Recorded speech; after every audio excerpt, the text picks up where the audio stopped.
Afternoon. The first priority of this government, of any government, is the security and safety of the British people, to defend the national interest, particularly in these volatile times. That's why last week I announced the biggest sustained increase in defence spending since the Cold War. That's also why I met President Trump last week, to strengthen our relationship with America, and indispensable partners in defence and security.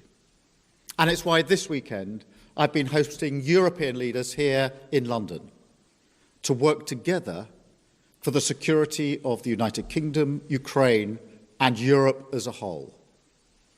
Through my discussions over recent days, we've agreed that the UK, France and others will work with Ukraine on a plan to stop the fighting. Then we'll discuss that plan with the United States and take it forward together. The purpose of today's meeting was to unite our partners around this effort, to strengthen Ukraine and to support a just and enduring peace for the good of all of us. Our starting point must be to put Ukraine in the strongest possible position now, so that they can negotiate from a position of strength. And we are doubling down in our support. Yesterday evening, the UK signed a £2.2 billion loan to provide more military aid to Ukraine, backed not by the British taxpayer, but by the profits from frozen Russian assets. And today I'm announcing a new deal, which allows Ukraine to use £1.6 billion of UK export finance to buy more than 5,000 air defence missiles, which will be made in Belfast, creating jobs in our brilliant defence sector. This will be vital for protecting critical infrastructure now and strengthening Ukraine in securing the peace when it comes. Because we have to learn from the mistakes of the past. We cannot accept a weak deal like Minsk, which Russia can breach with ease. Instead, any deal must be backed by strength. Every nation must contribute to that in the best way that it can, bringing different capabilities and support to the table, but all taking responsibility to act, all stepping up their own share of the burden. So we agreed some important steps today. First, we will keep the military aid flowing and keep increasing the economic pressure on Russia to strengthen Ukraine now. Second, we agreed that any lasting peace must ensure Ukraine's sovereignty and security, and Ukraine must be at the table. Third, in the event of a peace deal, we will keep boosting Ukraine's own defensive capabilities to deter any future invasion. Fourth, we will go further to develop a coalition of the willing to defend a deal in Ukraine and to guarantee the peace. Not every nation will feel able to contribute, but that can't mean that we sit back. Instead, those willing will intensify planning now with real urgency. The UK is prepared to back this with boots on the ground and planes in the air, together with others. Europe must do the heavy lifting. But to support peace in our continent and to succeed, this effort must have strong US backing. We're working with the US on this point after my meeting with President Trump last week.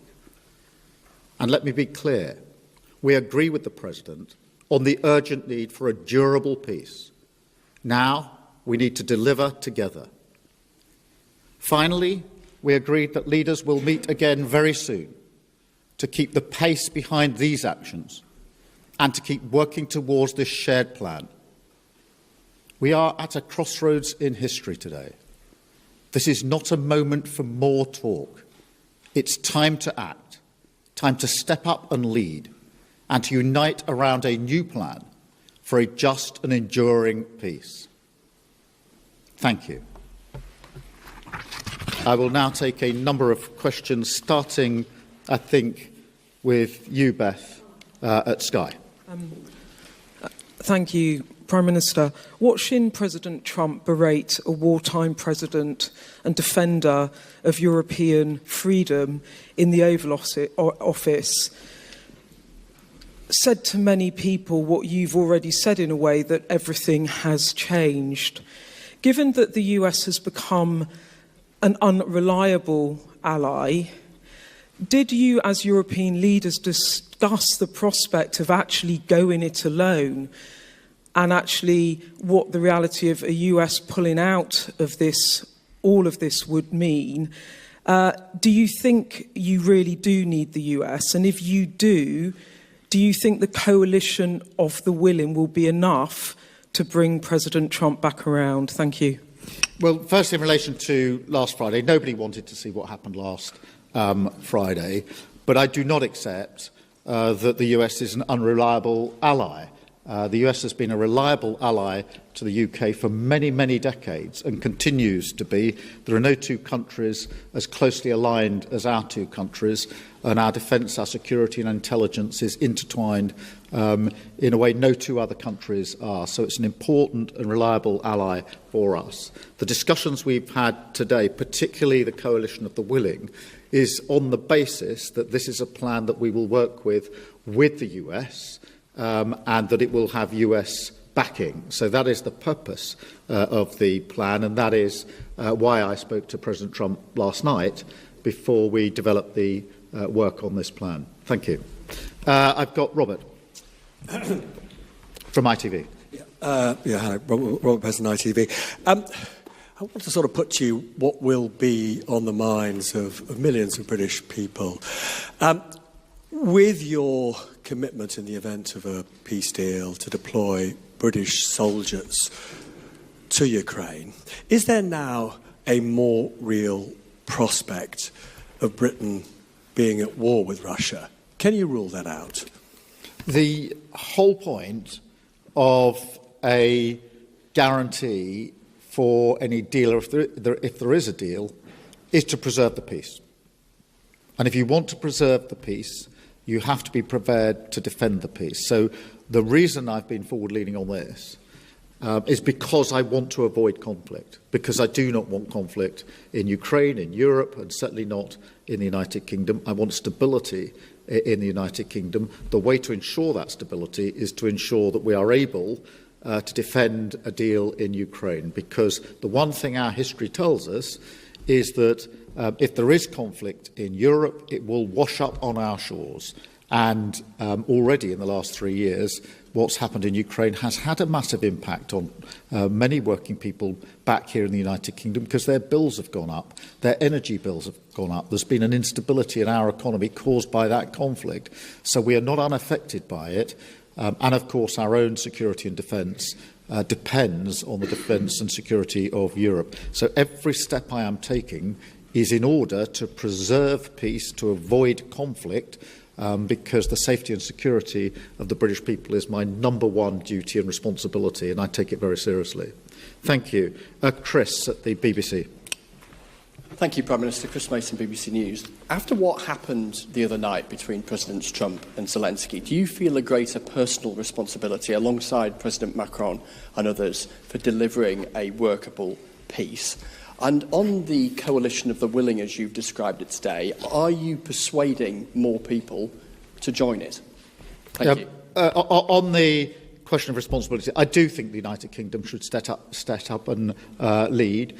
We have done that historically as a nation, and we need to do it again. And that is why we're moving forward on this. On the coalition of the willing, yes, a number of countries have indicated today that they want to be part of the plan that we are developing. I'll leave them to make their own statements about exactly how they want to make that contribution.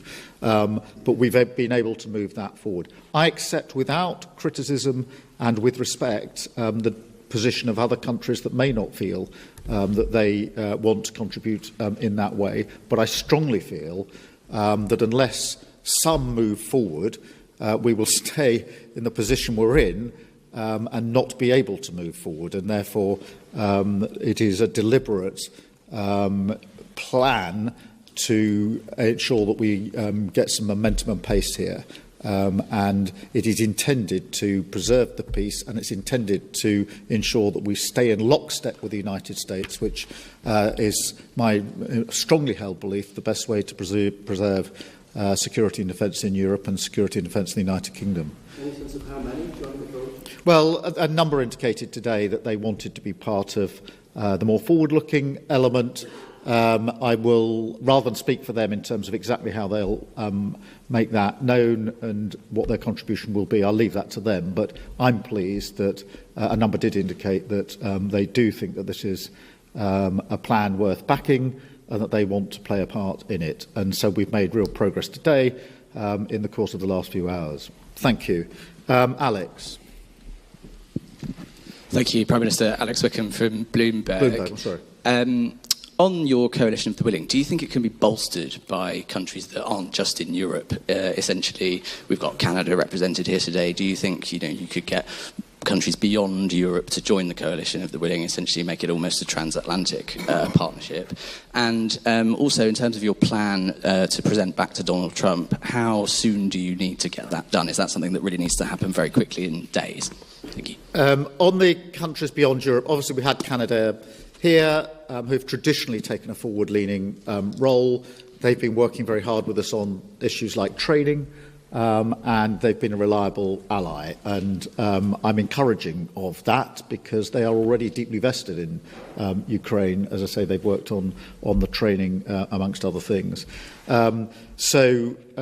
Yes, on the question of the US, look, I spoke to President Trump last night. I'm not going to go through the details of that conversation, but I would not be taking this step down this road if I didn't think that it was something that would yield a positive outcome in terms of ensuring that we move together, Ukraine, Europe, the UK and the US, together towards a lasting peace. And so that's the way I've approached this in the last few days. Hugo, from the I News. Thank you, Prime Minister. Hugo Jai from the iPaper. Obviously, the other party that would need to sign up to any future peace deal is Russia.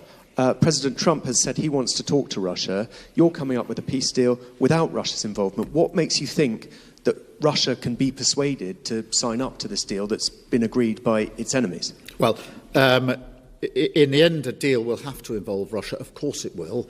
But we can't approach this on the basis that Russia dictates the terms of any security guarantee before we've even got to a deal. Otherwise, we won't make any progress at all. It is, for a deal to be done, but if a deal is done, it has to be a deal that is then defended. Because what we've seen in the past is a cessation of the hostilities without any backup, and that was readily breached by Russia. And that is precisely the situation that I think we need to avoid this time around, which is why we're going down this road. Antonello, please, from La Repubblica. Thank you, Mr. Antonio Guerra from La Repubblica. The Italian Prime Minister, Giorgia Meloni, who you had a bilateral meeting earlier today, said that the West must not split on Ukraine. How can you try to convince Meloni and other European leaders that your plan and your coalition of the willing, is the right thing, and to persuade them to join? And do you fear that the West might split on this? Thank you. Well, firstly, I had a very good bilateral meeting with Georgia this morning. We had the first bilateral brunch, I think, in the history of British-Italian relations. So that was a first. We get on personally very well.